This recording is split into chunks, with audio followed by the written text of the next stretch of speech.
Hello வணக்கம், இது உங்கள் சிவி ஜோன். சொல்லாமல் எப்படி இருக்கீங்க? இப்போ பார்த்தீங்கன்னா வினோத் ஒரு சூப்பரான சம்பவம் பண்ணார். பிக் பாஸும் ஒரு சம்பவம் பண்ணார். அதை பற்றி பார்க்கலாம்.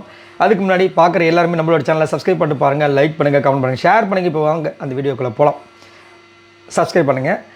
என்னென்னா எல்லாருமே பாட்டு பாடி செம்மையாக என்ஜாய் பண்ணிகிட்டு இருக்காங்க. இவர் ரெஸ்ட் ரூம் போயிட்டு மைக் அங்கேயே வச்சுட்டு வந்துட்டார். வந்துட்டு மறந்துட்டார். கொஞ்ச நேரத்தில் ஞாபகம் வரும்போது பிக் பாஸ் வந்துட்டு வினோத் நீங்கள் பாடலை அப்படின்னு ஓடுறார். போய் மைக் எடுத்துகிட்டு வந்து நைஸாக வந்து உட்காந்துட்டார். அப்போ எல்லாருமே கேட்குறாங்க, இன்னும் பிக் பாஸ் மைக்கு போடலையான்னு மட்டும் இது பாடலையான்னு கேட்குறீங்க, மைக்கை ஒழுங்காக மாட்டுங்க, இல்லை இது ஏதாவது சொல்லுங்கள், அப்போ தான் வந்து நாங்கள் பனிஷ்மெண்ட் கொடுக்க முடியும்னு சொல்லும்போது அதுக்கு அர்த்தம் இது தானேன்னு சொல்லிட்டு பிக் பாஸ் சொன்னோடனே இவர் என்ன பண்ணுறாரு, அப்போ நீங்கள் பனிஷ்மெண்ட் அந்த இது சொல்லுவாங்களே அவங்கள பற்றி நல்ல விதமாக சொல்லுங்கன்னு அதை சொல்கிறாங்க. ஆரம்பிக்கிற சாண்ட்ரா நீங்கள் ரொம்ப அழகாக இருக்கீங்க, அருமையாக இருக்கீங்கன்னு சொல்லிட்டாரு. கனி நீங்கள் ரொம்ப அழகாக பாட்டு பாடுறீங்கன்னு முடிச்சிட்டாரு. சுபிக்ஷா நீ ரொம்ப அழகாக பாட்டு பாடுற. அடுத்தது அரோரா நீ எப்படி இவ்வளோ நாள் வந்து ஒன்றுமே செய்யாமல் வந்தேன்னு எனக்கு தெரியலன்னு களைச்சி விட்டார்.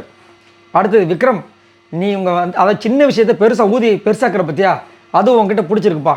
அடுத்தது சபரி நீ பிரச்சனையே பண்ணாமல் இருக்க பற்றியா அது எனக்கு பிடிச்சிருக்குப்பா. எல்லாமே கிளாஸு. ஸ்டேட்டாக சாண்டா கிளாஸ் கிட்ட போனார்.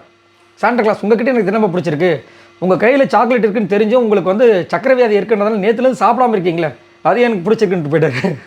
உள்ளே போனார். கமருதீன் சட்டை நல்லாயிருக்கு, சூப்பர் மச்சி, தேங்க்ஸ் மச்சி, அப்படி போயிட்டார். அமித் நல்லா சமைக்கிற மச்சி. விஜய் பார்வதி உங்கள் அம்மா கிட்டே இருக்கிற நல்ல குணம் அந்த பெண்மை உங்ககிட்டே இருக்குது, அங்கே மட்டும் நல்லா நறுக்குன்னு ஒரு விஷயம் சொல்லிட்டு திவ்யா நல்லா சமைக்கிறீங்க முடிச்சிட்டார். ரொம்ப அதாவது சொல்ல வேண்டிய அந்த கவுண்டர்லேயே வந்துட்டு யார் யாருக்கு என்னென்னன்றதை அதாவது பச்சைக்குன்னு முடிச்சிட்டார். இந்த வினோத்தை தான் நான் எதிர்பார்க்குறேன். புரியுதுங்களா? எல்லாருமே கரெக்டாக சரிசமமாக ட்ரீட் பண்ணி கேட்க வேண்டிய விஷயத்தை தைரியமாக கேட்கணும். அவங்க ஒய்ஃப் அதை தான் சொல்லிட்டு போகிறாங்க. நீங்கள் வந்துட்டு பயப்படாதீங்க, அதே மாதிரி பதட்டப்படாதீங்க, அதே மாதிரி வார்த்தை விடாதீங்க, உங்கள் வார்த்தையிலேருந்து பிடுங்குவாங்க, ஸோ தைரியமாக பேசுங்க அப்படின்னு அதை தான் சொல்கிறாங்க. பட் என்ன பண்ணுறது, ஏதாவது ஒரு இதில் வந்து டைவர்ட் ஆகிறாரு. பட் செம்மையாக இருந்துச்சு இந்த விஷயங்கள், ரொம்ப எனக்கு பிடிச்சிருந்தது, அதனால தான் இந்த வீடியோ. ஸோ வினோத்தோட இந்த திறமை சரியான ஒரு சூப்பரான, அது சாண்டா கிளாஸ்க்காக கொடுத்தாரு பாருங்க ரிவ்யூ, அதுதான் மேட்ரு. இதை பற்றி உங்களோட கருத்துக்கள் சொல்லுங்கள். பாய் நண்பர்களே.